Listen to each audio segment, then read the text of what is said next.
while you're a bit settling, just to give you some background information as to what is happening across the CARICOM state, we are infusing the CVQ in the upper secondary school at level 1 especially and level 2 across the states,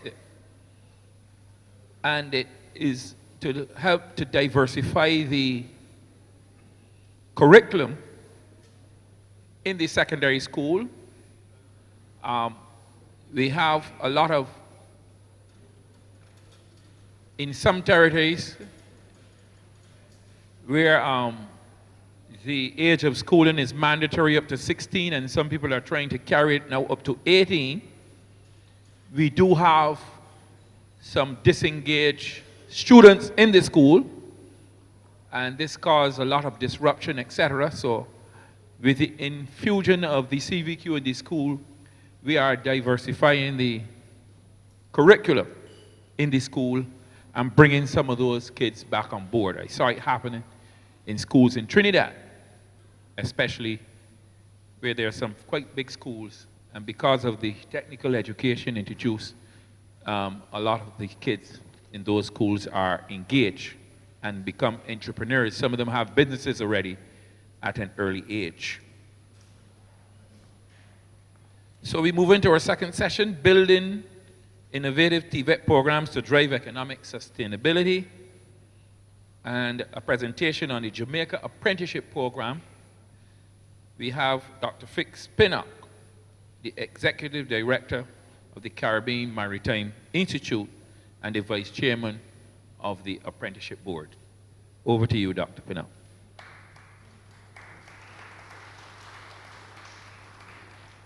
Good afternoon, ladies and gentlemen. May I ask everybody just to stand, please? A quick stretch. Hands up in the air. Turn like you don't care. All right. Hands up again. Swing back, swing forward. All right, clap yourselves, clap yourselves. Have a seat. Thank you very much. Okay. All right. Ladies and gentlemen, I know it's after lunch. So, I've changed my presentation. You've been hearing a lot about TVET.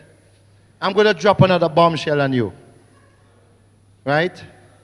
And I'm known to be crazy, so please work with me. The Caribbean have two major problems. And I don't think listening and doing my little research on Curacao, you're any different. We have an unemployability problem and an unemployment problem. A lot of the students that go to the schools, at the end, they are unemployable because they possess the wrong skill set and the wrong attitude. And you have a high unemployment because many times you have jobs but they cannot take it up because they lack the skill sets. So there's a misalignment. And I'm just talking to my friend, Mr. Rodriguez, from the dry dock. Do you know that Curacao has the #1 dry dock facility in the Caribbean? Curacao has offshore oil facilities. Curacao have a significant maritime industry. And so I have to now adjust my presentation to include all of this. Work with me, please. Ladies and gentlemen, it may take a village to raise a child, but it takes a society to raise a generation. Right now we have a generational challenge. What does it look like 2015 and beyond? 75% of the current world wealth creation is human capital. A study was done on the Fortune 500 companies in 1980, where they declared proudly that 70% of their capital lied in the asset and their physical plant facility. Today, that has changed. In 10 years, knowledge will double every year. And in fact, I think this projection was made a few years ago. And the recasting of this projection is saying that in 5 years, knowledge will double. So you can see compression of the timelines. 25% of work right? Sorry, that should be the developed economies can be done anywhere by anyone. One of the greatest move of the 20th century was to move people to jobs. Today is to move jobs to people. The virtual space or real space that you cannot touch. So the system that you are now faced with is more than just what physically exists in Curacao. We are now part of a global village. Whether we like it or not, we are competing in that space. Outsourcing have changed things. You may find, I'm sure it's happening here, you make a telephone call to order a service, and you're speaking to somebody in India, could be in Jamaica, could be in Bangladesh, and yet you're ordering something in the United States. It may be a pizza, and you're ordering, and you think, but the person is all the way in Bangladesh. This is how the world is now meshed together. It's a different space. So I want to challenge the traditional thinking of TVET. And I'm going to introduce a new concept to you, career technical education. They can throw me out at the end, but bear with me. So there's a disconnect between education and the workplace.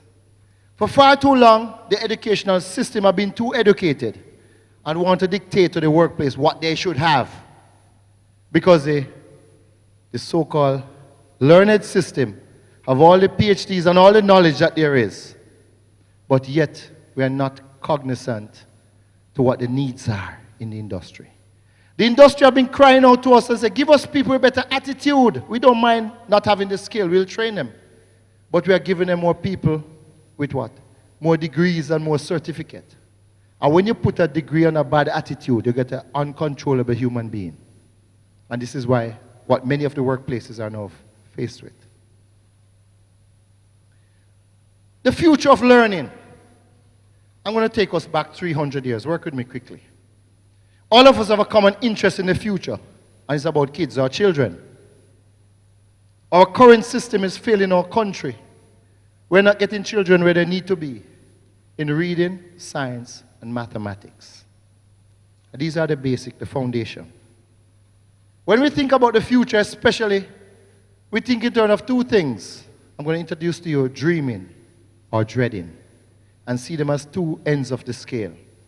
When we dream, we start with an idea, a positive trend, and take it to its logical conclusion. We imagine a utopia that represents our hopes of all that is possible when we dream. We think of the perfect Curacao, the perfect economy. Maybe the idea may be a promise of technology to transform learning. Many a times we think that, to apply technologies to solve a problem is only going to complicate our mess. But this is the idea we have. We might dream we'll be able to assess each student's needs by magically giving them what they need by assessing them with technological tools. This is simplistic and make the learning process very simple. On the opposite side, when we dread, we start with a fear, a downward trend, and likewise play it out its logical conclusion. So when we dream is the opposite of when we dread. And many a time our educational systems start with our fears. The problem is, anytime I go to a meeting and you start that meeting with, the problem is, I said, oh my gosh, we are going downhill. There's nothing to get better. It's only going to get worse. Because many of us, we can see two problems in every solution. Isn't that so? Solution, but we fail to accept it. We can find the two problems that they're in. We imagine a dystopia, which is the opposite of a utopia. One filled with our fears that what might happen in the future. Here the same issue. Technology in the classroom. Oh my gosh, everything is bad. Nothing can work. Right? So we see two opposite ends. It's equally simplistic. Whether we dread or whether we dream, our role in the future is usually passive. That's the same position. Whether we dread or whether we fear, our role in the future is passive. The future is something that usually happens to us and to those around us. And this is a concept I want us to think of differently in this short session. And let me introduce a third concept to us. It's called designing. There's a third way we can think about the future. Not dreaming, not dreading, but designing. How can we create our future? In fact, it is said that life is 90% how you take it and 10% how you make it. Many of us want to make our future. We want to create the perfect environment. Ladies, you want to create that man that you want to get married to with a nice six-pack, right? You end up with a one-pack. I'm sorry. But the future is, how do you take it? Life, not how you make it. So for designers, the future is not far off. It's a place every day that you can touch. It has to do with the realities around us. And how do we make the best of what we have? That is about designing. So design is a form of activism. We imagine the future, and we pick the tools to start to make it what we want. Designers see the world as a kit of parts. They reshape, reassemble the best pieces. They pick from the lot. Pull the positives, throw the negatives. So designers are about positive thinking. It's not about replication. And many times we find a sweet spot in education. We develop a nice program that works. And we frame it. And we say this is for the next century. And we hope that the signals that are coming to us from industry, they'll go away. Because our model worked. It worked for my grandmother. And it was good for her, and she's good. Isn't it so? So it should be good for the next generation. I'm sorry. Obsolescence. Wow. Big word. So education is a system created to serve that purpose. Over 100 years ago, we invented the modern schooling system. It was to send children to one of three places. This is what the education system was designed for. To send people to the factory, to the farm, or to the university. That's the reality. And the filter was very big. This morning, Cecil spoke of the situation where out of 40,000 kids, 10,000 were sifted out as you're useful, and the other 30 are you're not useful. So they would be destined to the farm and the factory. Over time, the economy changed. The farm jobs diminished, and office jobs surged. But guess what happened? The system never changed. We still maintain the same system today. So college graduates always have a better access to and there was a straight path from high school to the office. But as office job changed and got harder, that path disappeared. So college became the main pathway to opportunity. And this is a system that we still maintain. Many of us parents will push our children to be in that small minority that will so-called progress. We celebrate you if you go into a certain profession. That was told about this morning. We started sending more kids to college, but we didn't change the overall system. So the education system became one that trapped children in paths that lead to nowhere. I would have seen it. And I was looking at some statistics in Jamaica. Only 17% of the children graduating from tertiary institutions do so in science, engineering, mathematics. 17%. Because when we find something that works, somebody come to look at a job, what can you do? I have 2 MBAs. What's your skill? I can manage. That's the whole thing. Too many Indians.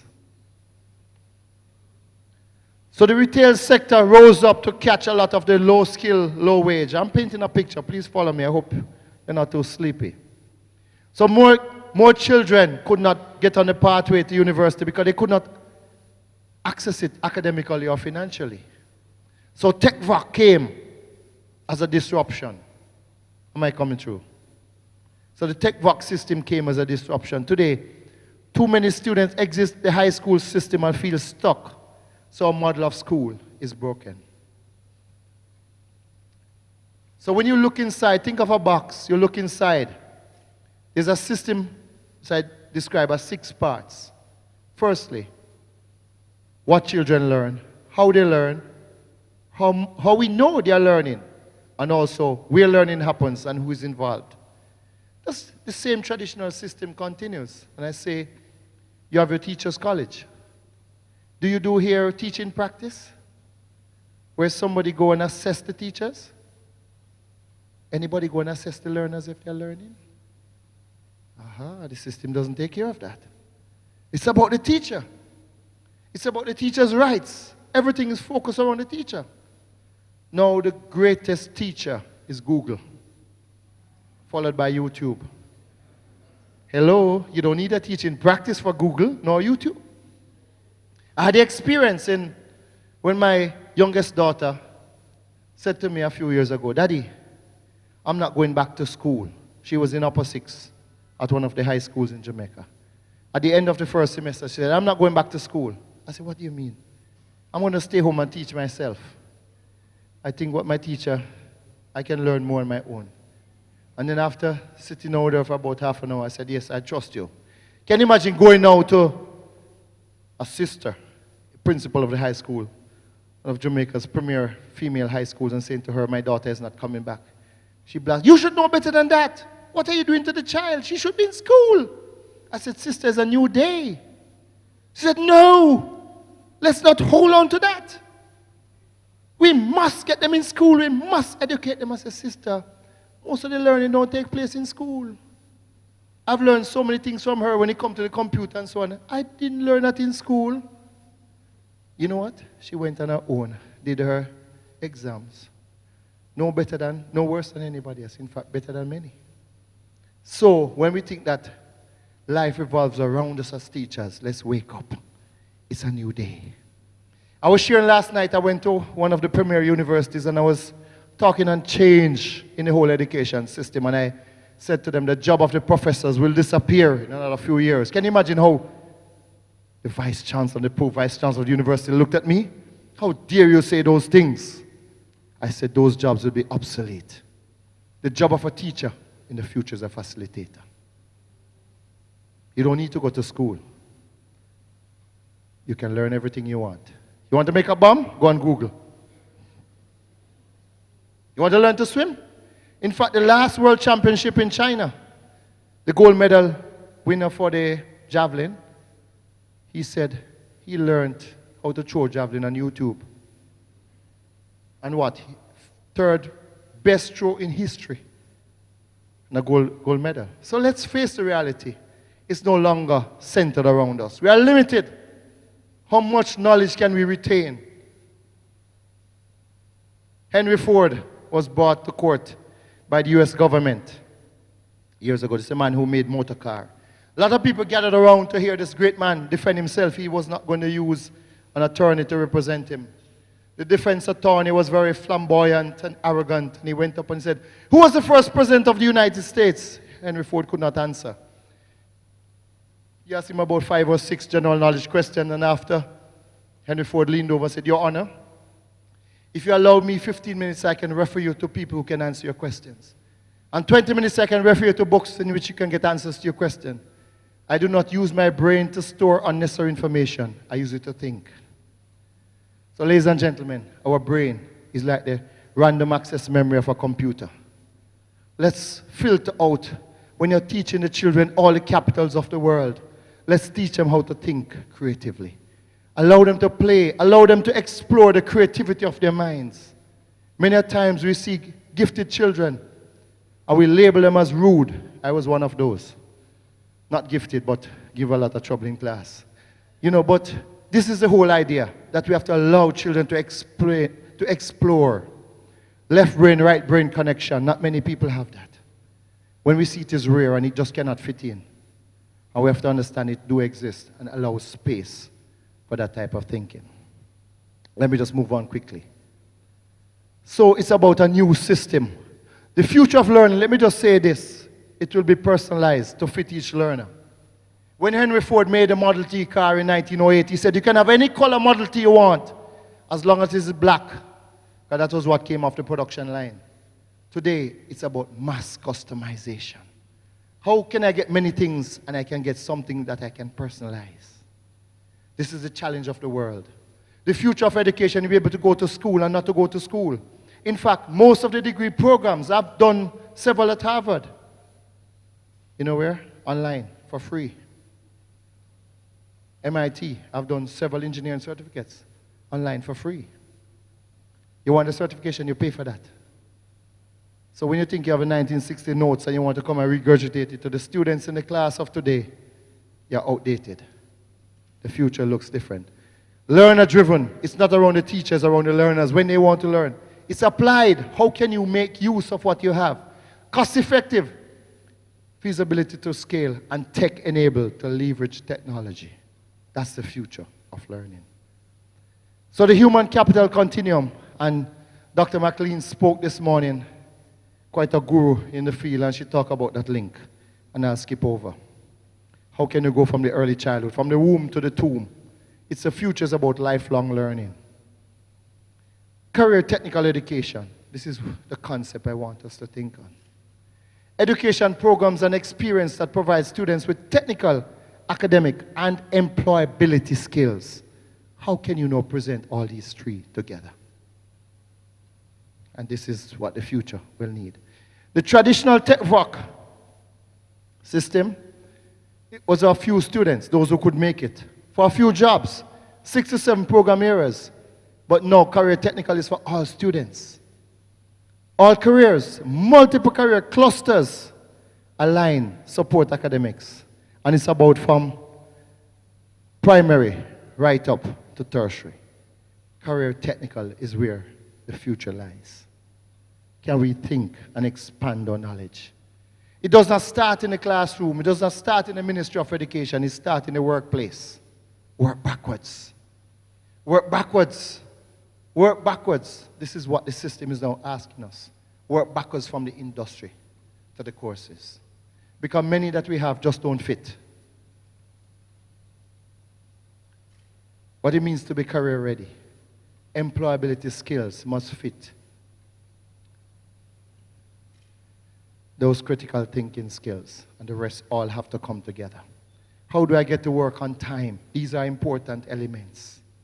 You can learn a lot of these in the apprenticeship system. Dr. Grace spoke of that. I'll just probably fill in 1 or 2 parts in the interest of time. Major challenges facing the education system. Public funding decreases. We need a change in institutions. We need chief executive officers to be running schools. Education is the biggest business of the 21st century. We must see it as a business. We must treat it as a business. We must have return on investment, social return on investment. Governments, you need to assess how your money goes. Taxpayers, we need to account for our money. In fact, I'm for the model that is now being experimented with in several states in the United States. The loans are given to the school, and they unlend to the students. If the students can't get any job and can't pay it back, the school have to pay it back. Tough model. Accountability, I believe in that one. Technology, driving new delivery expectations. Smartphones is not a disruption in school anymore. You must see how to integrate them. Use the tools of the time to bring education to reality, not to stop it. Retirements, driving the skills gap. Many skills are in short supply. You must see that. And the skills gap, driving talent shortage. We have jobs without people and people without jobs because there's a misalignment in the system. Let's correct that. So career technical is between the white collar and the blue collar. That's the middle, the technical careers. This is where the future lies. 70% of the jobs of the future lies in career technical education. It's no longer I like the little pretty things and the frills, I call it the arts. I don't like the arts, I do the sciences. How can you bring solutions? This is what the society is asking for. And our education system must do this for us. You weight in the balance, the degrees and technical careers, and I can tell you, the scale is tipping to the technical careers. That's the future. Not only has the world changed and the workplace changed, but also our students. They are digital natives, wired differently, neurologically. At home you want to tell your child, go and do your homework. Shut off the TV. They work with everything one time. They have multiple intelligence. They're working on the tablet, on the phone, listening to music, talking to their friends. In fact, you're beside each other. I learned that when I'm communicating with my youngest daughter, I don't call her after WhatsApp her, even if you're beside each other. Sometimes I say I have no signal, so let's talk. So things change. Today's students are fundamentally different. They are different generation. They think different. In the way they access, they absorb, interpret. It's a totally different set of students. Any useful statement about the future should sound ridiculous. So don't be afraid to sound ridiculous, to think differently. Take off the teacher hat, throw it off sometime. It takes a different thinking to see the future. So future careers will be more resemble a lattice rather than a ladder. We like to think of the ladder. I'm here, I go there. It's about how can you go in multiple directions. Now people want people who can multitask, multiple skills. Engineering is no longer about I'm an electrical, I'm a mechanical engineer, I'm a specialist. Break down the silos, how can I solve problems? And that's where the future lies. More lateral moves, the way up, rather than we think of going up a ladder. Forget the ladder. The world is so broad. Multiple jobs stitched together in a flexible work environment. I'm not at work when I go to the office. I'm at work when I open my computer in the morning from 4 a.m. When you give somebody a smartphone, it's not a perk, it's a tool to get them working around the clock. So we have to see things differently. In fact, interesting, my own institution, we follow the Blue Ocean strategy. And I can tell you Harvard Business School came and did a case study on us. And one of the things I had with one of the government institutions doing an assessment on our programs, they said to me, show me your capacity. And I said, no, we work differently from you. I said, show me the needs of the market. And I tell you how I can use partnership to leverage the capacity.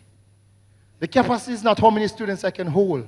The capacity is what does the market want, and I use leverage partnerships to provide that to the market and switch on a dime. And I want to encourage you.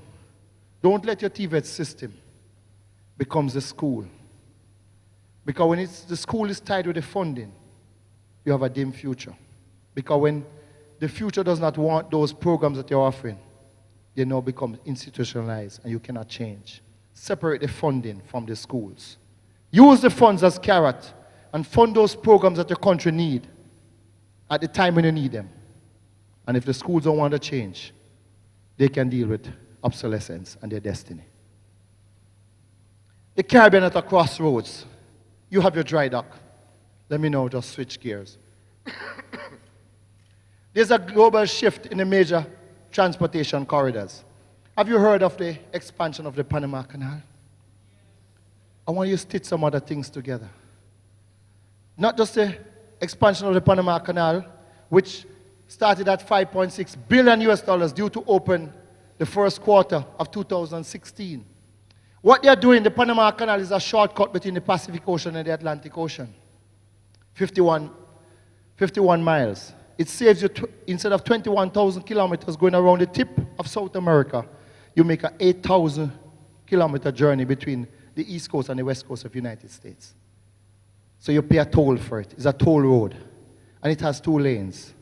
They're adding a 3rd lane to the Panama Canal to make it a 3-lane toll road. That's what it is. And the 3rd lane will be 3 times larger than the existing 2 lanes. But when a 3rd lane is created, you can have bigger ships coming through. What does it mean? Greater opportunity for Curaçao. More ships. You have every day 4,000 ships in and around the Panama Canal. When you have more ships coming through, they need more service facilities. Greater opportunity for your dry dock. You cannot look at TVET from a perspective or from the classroom. You have to look at it from what's happening in the world. Where the world is going, work with it. It's difficult to stand and stop a flowing river. It's easier to go with the stream. This is what is happening. This is a global shift. Transportation is one of the foremost global pillars. Adam Smith in his Wealth of Nations in 1776 spoke about. So the expansion of the Panama Canal is one opportunity. The big ships are now going to the US East Coast now, but they are going via the Suez Canal. How many of us knew that the Suez Canal just did a major expansion project? They spent $8 billion US dollars. Did you know that? The Suez Canal was expanded in over 1 year. They created a 2nd lane. The largest ships in the world, all of them can go through the Suez Canal. The Suez Canal is a shortcut between the Red Sea and the Mediterranean Sea. It saves you 18,000 kilometers going from the Far East, going into Northwest Europe. It's a shortcut. It's been used now. But the Panama Canal is the most direct route coming from the Far East. So it's the most preferred route. But it's limited by the size of the ships that can go through. The expansion of the Panama Canal means greater opportunity for Curaçao. So the education system cannot ignore such a major global shift, a shift in the global transportation corridor. How many of us know that the deal is signed for a grand interoceanic canal in Nicaragua for 50 billion? People are saying it will not happen. Let me stand here and tell you today, ladies and gentlemen, it is going to happen. This is the price of a global geopolitical shift. What it means to the Chinese is a shift in the power away from the United States government. We cannot ignore the fact that 1 in every 4 persons in the world is a Chinese. You know that the Exim Bank of China is larger than the World Bank? You know that by 2020, China will be the largest English-speaking nation in the world? These are realities we must face. Do you realize that the United States population is 300 million? That's just the number of students in primary school in China? Let's face the realities, ladies and gentlemen. It's a different time, a different era. So we have the Nicaraguan Canal coming. And there's a third one. There's a Guatemala interoceanic corridor. 6 pipelines running oil across from east to west, from the Pacific to the Atlantic Ocean. High-speed rail. That's about 12 billion. It's under construction. Ladies and gentlemen, the future is going to look different. Same thing is happening in the North Pole. Let me point you there. Even Santa Claus is not escaping this. The ice is melting in the North Pole. And as the ice melts, what happens? You create pathway. You can now move from east to west much shorter. Think of the circles, the concentric circles. A circle at the top of a globe is smaller than when you go in the middle around the equator. So you can move from east to west and save 15 days coming from the Far East to Northwest Europe. That's going to change the future. Ladies and gentlemen, let's not sit in the Caribbean and stick our head in the sand and think that the future is a multiplication of what is happening now. It's going to be totally different. What type of TVET system are you designing to do what? These are factors we must consider. Change the change, or else you'll be changed. That's the message. So transformation of ports. Your port is no longer a place just to receive, store, and deliver cargo. It's now part of what you call a global supply chain. Curaçao created one of the first free zone facilities. You have not yet transitioned to an economic zone. Panama came after you. Cuba did not have a free zone. They are now moving into an economic zone. Jamaica was one of the top transshipment ports in the world. Guess what? Transshipment have died on us. Yeah. So we can boast that you have the largest port. The numbers are slipping. In Jamaica, you have a mango by the name of number 11. We moved from number 1 to number 11, so we're now a mango. Ladies and gentlemen, this was the Suez Canal. Plan upgrade is now done. So $8 billion was spent. And the project added 35 kilometers long, a second shipping lane. And it's cut down the time in crossing the Suez Canal from 11 hours to 3 hours. This is significant saving for a ship. You can now cross 97 ships per day. This is billions of US dollars in fees. It gives you the opportunity to add value. All those ships coming to Curaçao for dry dock. What other services can you now integrate with them? You know that you need 40,000 officers every year just to staff international ships between now and 2025 just to keep up with the demand? You have vessels right now have students who are earning 15, 18, even up to 25,000 US dollars a month on luxury yachts. How many land-based jobs can you get 25,000 US tax-free in? Minister, can you say that? Ladies and gentlemen, a new world.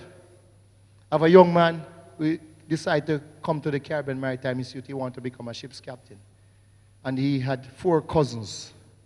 One was studying medicine, one was doing accounting, one was doing mass communication, and the 4th one, I don't remember another discipline.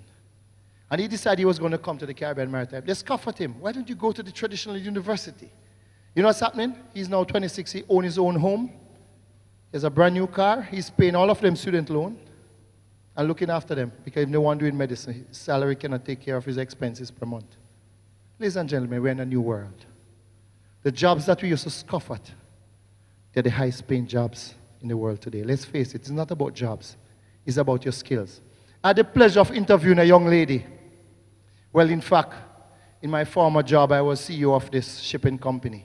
And I was looking at customer service manager.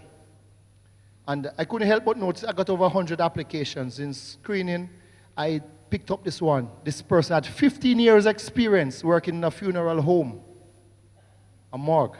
And the troublesome side of me said, let me put this one to short list. I did not expect this person to do. You know what? That person came out on top as the best candidate in the field. When I asked her in an interview, I said, explain to me, how can you now relate and translate working in two funeral homes and working in a shipping company? You know what she said to me? Whether you're serving the living or the dead, they need good customer service. That was very instructive for me. That skill sets are transferable, even from the morgue to the shipping company. So the future is not about jobs. Don't label yourself with jobs. Jobs come and get obsolete. You're not obsolete, you're alive.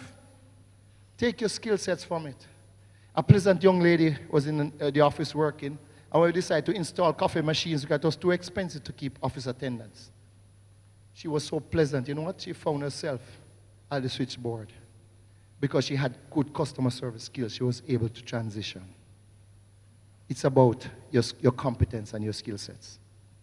And the greatest one you'll never learn in school is your attitude. Work on that. There's a paradigm shift. 9 out of every 10 containers coming to the Caribbean go back empty. It means that we're a service-oriented region. And you can't pack services in containers just yet. I'm not sure if the dry dock or the port authority have learned to do that. As yet they can teach you, but I don't think that is possible. Since the global recession in 2008, right, the world has changed. It's now about last mile logistics.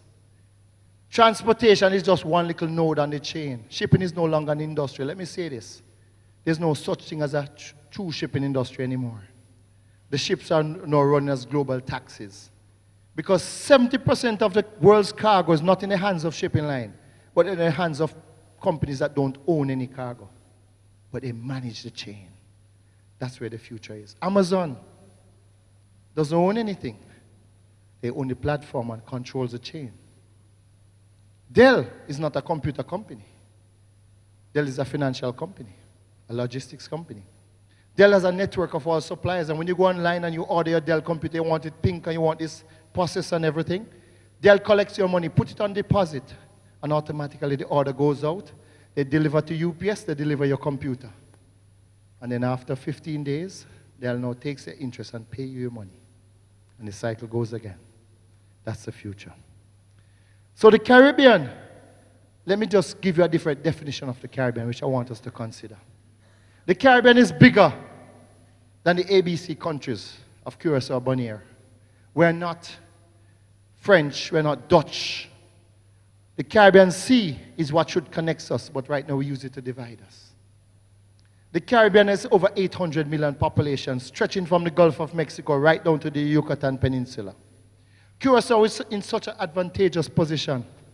You're out of the hurricane belt, the best place for dry docking. You have docks, right, up to 150,000 tons, right? That's bigger than the Panama Canal, even when expanded. So you can take superposed Panamax ships. Trinidad cannot do that. Ladies and gentlemen, I was talking with my colleague from the dry dock, and he was telling me if it wasn't for the bridge, you could take rigs from oil platform. This place could be full around the clock.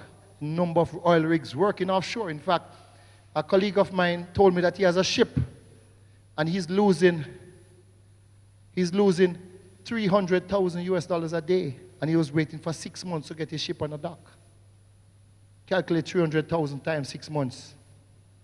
That's US dollars. Ladies and gentlemen, the Caribbean is bigger. We can make ourselves small if we wish. Let's expand our mind. So the Greater Caribbean is 4.3 million kilometers square of water. Do you know that the water space of Curacao is what? How many times bigger than your land space? Jamaica is 20.3 times bigger for water space than our land space. Your greatest resource lies in the sea. When you're planning TVET, look beyond just your borders and look at your resources holistically. Ladies and gentlemen, the Nicaraguan Canal was thought of before the Panama Canal. Did you know that? But approval was given back from 1803, but it wasn't built. So it represented a geopolitical shift. Now the deal was inked in 2012. They have spent over $100 million already. These things are happening, ladies and gentlemen. How are we going to take it? Not how are we going to make it. The 90% of how we're going to take it. So let's look. Let me just show you quickly. Here's Panama. It's a narrow strip. Above Panama is Nicaragua. And up here is Guatemala, the interoceanic canal. So this narrow strip represents the future. Here's the Panama Canal, Nicaragua, and we go up. So ladies and gentlemen, the future will look different. The future will not surround the United States of America. The future will look different. The future is a multicultural world. It will not be about our nationality and our passport. It will not be if we are black or white. It will be about your competence. That is what will define the future. So this is from the Panama Canal. Just to show you how it works, look at the red dot. The Panama Canal is this narrow strip right here. This narrow strip. Watch the red dot for me. If you don't go through the Panama Canal, look at this. You have to travel 21,000 kilometers to move from the east coast of the United States, where 60% of the population live, to the west coast. And if you use the Panama Canal, look at the blue dot. It's a journey of 8,000 kilometers. So you can see why it's worth paying the toll. But when they pay the toll, they need efficiency. When the ships come into Curacao, it's not about if it's raining or it's my birthday today, I cannot work. It's a different mindset. So your TVET system must be robust. It has to be internationally competitive. This is the Panama Canal, one of the lanes with the ship crossing. And this is the only place in the world right now where a captain has to give up total control of his ship to cross. And these guys are well paid. Senior marine pilot in the Panama Canal sometimes can earn $1 million or more, US. So these are TVET skills. This is the Panama Canal. It's a cross section. It's a bridge, ladies and gentlemen. You take the ship from the Pacific Ocean up 26 meters above sea level. The ship first enters into the Miraflores Lock. It has two chambers. Think of an elevator or a step. And you go into the Miraflores Lock to the Pedro Miguel Lock. Then you go to the Gatun Lake. And then you go down 3 steps at the Atlantic Ocean, and you go again. So you're taking the ship from sea level up 26 meters and down to sea level. That's exactly what it is. It's the difference from the Suez Canal, which is a trench that you dig. So ladies and gentlemen, I show you the corridor, interoceanic Guatemalan Canal. Let me just skip over this. Let me skip over quickly, in interest of time. What are the drivers for change? Let me just suggest 3 drivers, and these are also driving education. TVET or career technical education. The first one is scale. I'm not talking the thing that you scrape off the back of a fish. Economies of scale, right? All economists in the house, put up your hands. No economies of scale, right? Use a bigger ship to carry more for less. Technology. How much has technology changed? And last mile logistics. It's about adding value. These are the 3 forces driving the global economy. Scale. You can see the progression in the size of ships. This is why you have to keep dredging your port, getting bigger docks, all of this to accommodate bigger ships. It's about more for less. That's scale. Technology. This is now the largest container ship afloat. 20,000 20-foot equivalent unit containers. When the Panama Canal is expanded, next year open, it can accommodate ships up to 12,500 TEUs. This is already 20,000, so it's too small. Hence the talk of the Nicaraguan Canal. So it's about the bigger ship. A cost to build a 13,000 TEU ship in 2008 was, at operational cost, was 90,600 per day. The same size ship in 2013 was 63,000. So you see, you can build big, more for less. That is what is driving the global economy. Technology. How does technology change? Watch this little clip. Push, push.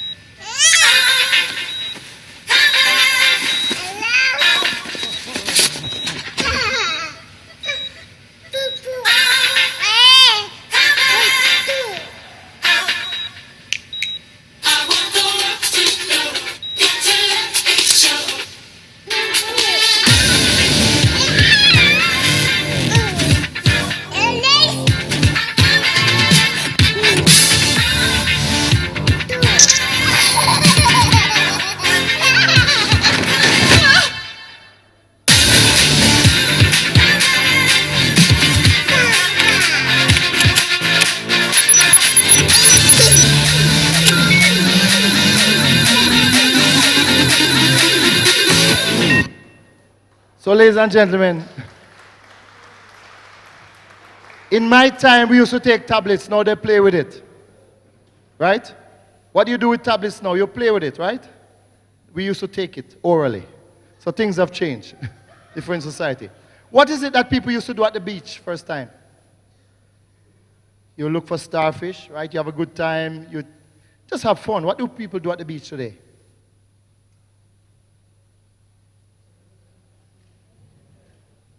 It's all about your mobile. Things have changed. When you wake up in the morning, what's the first thing you reach for? Your phone. Even before your glasses or your dentures, right? It's about your phone, all right. So ladies and gentlemen, there's now what you call the emergence of logistics hub. These are offshore free zones. Think of a multiplied free zone. Connect your free zone area to a place where you now have light manufacturing, not just place to buy and sell. That's the future.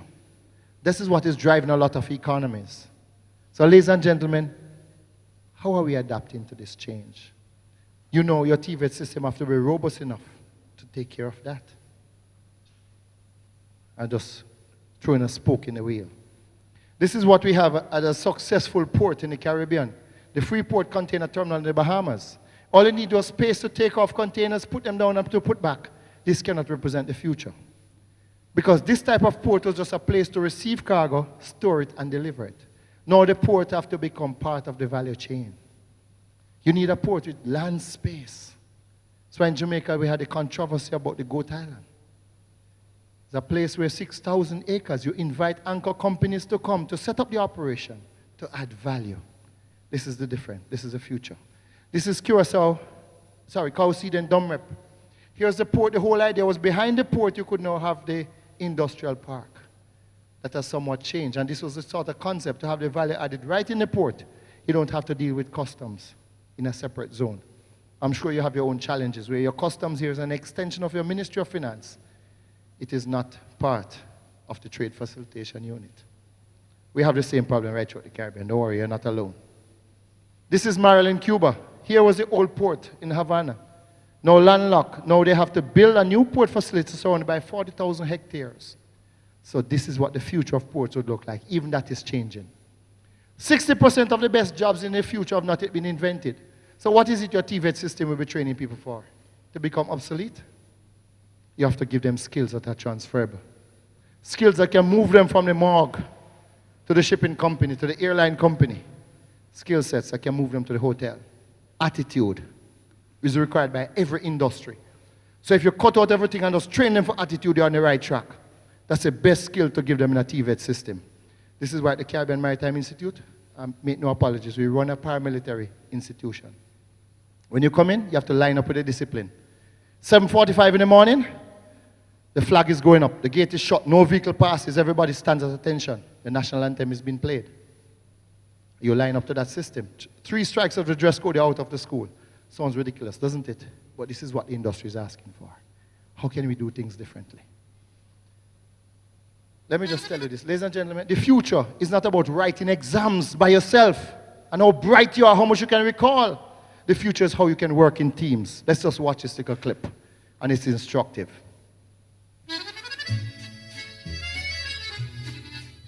Once upon a time, a turtle and a rabbit had an argument about who was faster.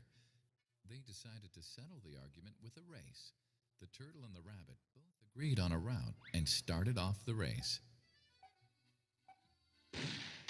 The rabbit shot ahead and ran briskly for some time. Then, seeing he was far ahead of the turtle, he thought he'd sit under a tree for some time and relax before continuing the race. He sat under the tree and soon fell asleep. The turtle, plodding on, overtook him and soon finished the race, emerging as the undisputed champ. The rabbit woke up and realized that he'd lost the race. The moral of the story is that slow and steady wins the race. This is the version of the story that we've all grown up with. But our version of the story continues. The rabbit was disappointed at losing the race, and he did some thinking. He realized that he'd lost the race only because he had been overconfident, careless, and lax. If he had not taken things for granted, There's no way the turtle could have beaten him. So, he challenged the turtle to another race. The turtle agreed.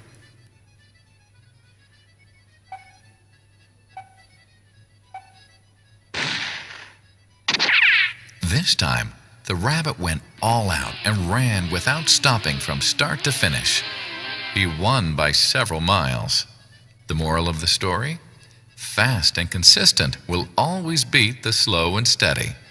It's good to be slow and steady, but it's better to be fast and reliable. But the story doesn't end here. The turtle did some thinking this time and realized that there's no way he can beat the rabbit in a race the way it was currently formatted. He thought for a while and then challenged the rabbit to another race, but on a slightly different route. The rabbit agreed. The turtle and rabbit started off. In keeping with his self-made commitment to be consistently fast, the rabbit took off and ran at top speed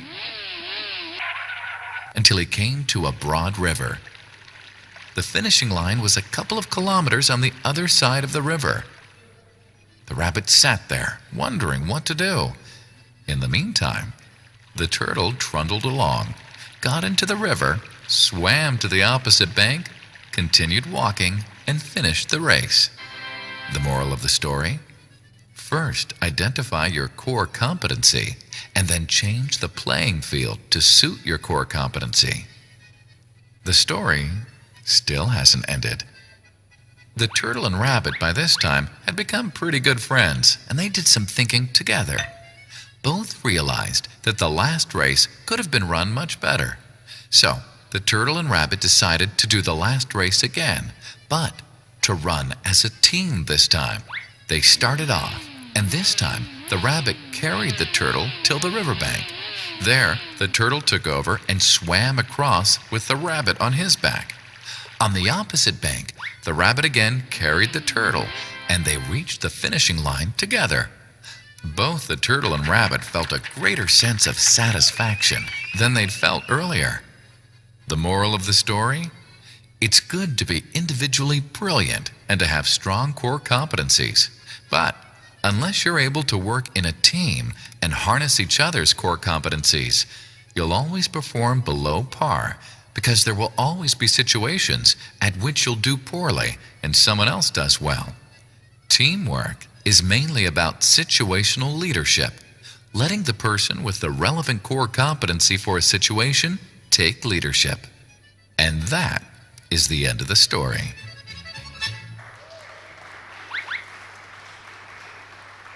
So, ladies and gentlemen, this is where I introduce the concept of career technical education.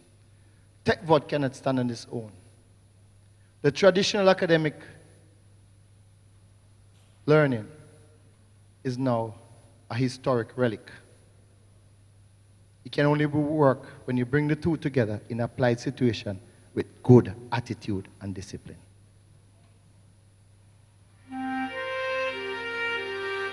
This was put here for Dr. McLean, one of your favorite cartoons. Tom and Jerry.